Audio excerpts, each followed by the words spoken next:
Number 67 in your program, numero uno in your heart, young Jordan Brailford gave the Vikings a much-needed shot in the arm in terms of rushing the passer on Sunday. So you had DJ Wanham, the rookie fourth rounder out of South Carolina, coming into his own as well out with injury. And then Brailford got his first NFL action, got that little taste, 11 snaps, made the most of them, strip sack of Glennon, and swung some momentum, plus got heat on him in the end zone, leading to the safety by Afadi. Recorded a pretty robusto 98.6 PFF grade. Numero uno.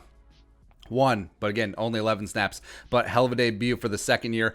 Speed rusher absolutely brought it, and the Vikings may have unearthed a gem in the former Oklahoma State Cowboy. So, who the hell is he? Why is this guy wearing 67? It looks weird, but he definitely brought it. So let's talk about him today. Background, 25 years young, 6'3", 252, 2019 7th round pick out of Oklahoma State by the Washington football team.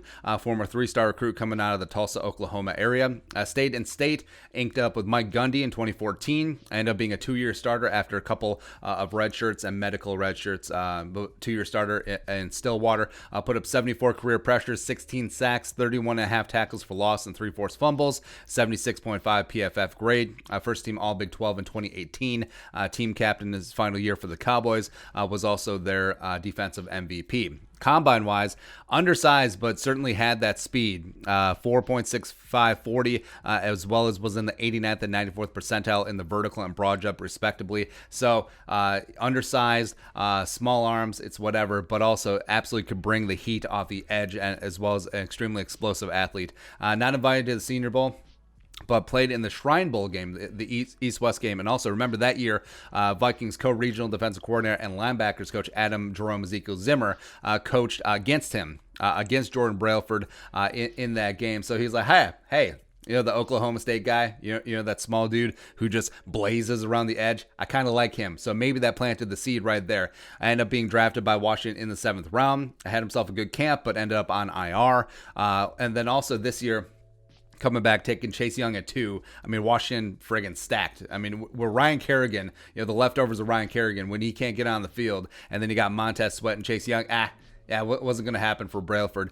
They cut him, put him on the practice squad before the Vikings poached him and added him to the 53 on October 11th. Now, it's ironic that he essentially replaced Yannick, who ended up being traded 10 days later, because he is a bit of a diet version of Yannick the Freak, where undersized but got speed for days on the edge.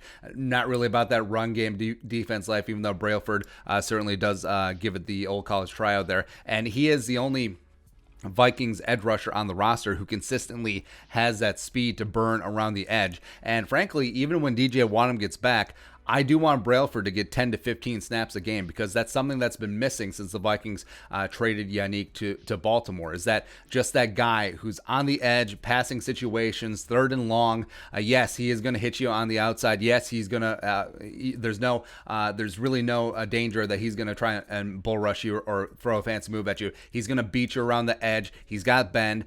Brailford certainly has that. So you need him out there. Because Lovafadi's leading the team in pressures. He doesn't have the speed of a Brailford. Same thing with Wanham. So, yes, is he a one-trick pony? Sure.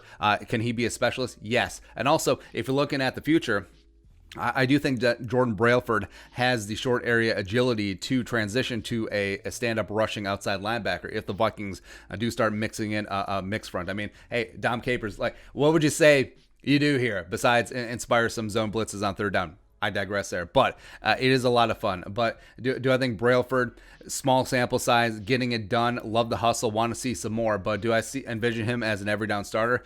No, probably not. But also, I don't discount it. I don't discount Brailford under the tutelage of Andre Patterson, who has this reputation of molding mid and late round guys into key contributors. But do I see Brailford as an every down starter at defensive end? No, probably not. He is not still is not about that run game life. But as a guy, situationally, bring him in as a platoon pass rusher, bring some heat and some stank on some third downs. Woo!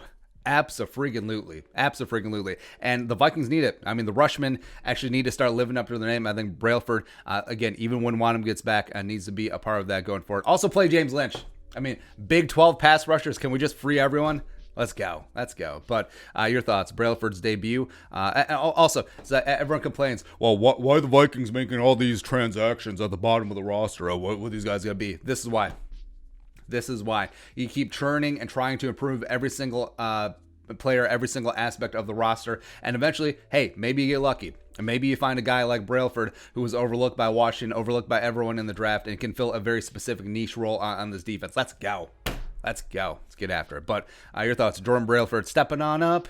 Let's go. Let us know in the comment section below. Subscribe for daily Vikings takes. I'll support that work. Pull some of the Venmo. But until next time, Skull, production value.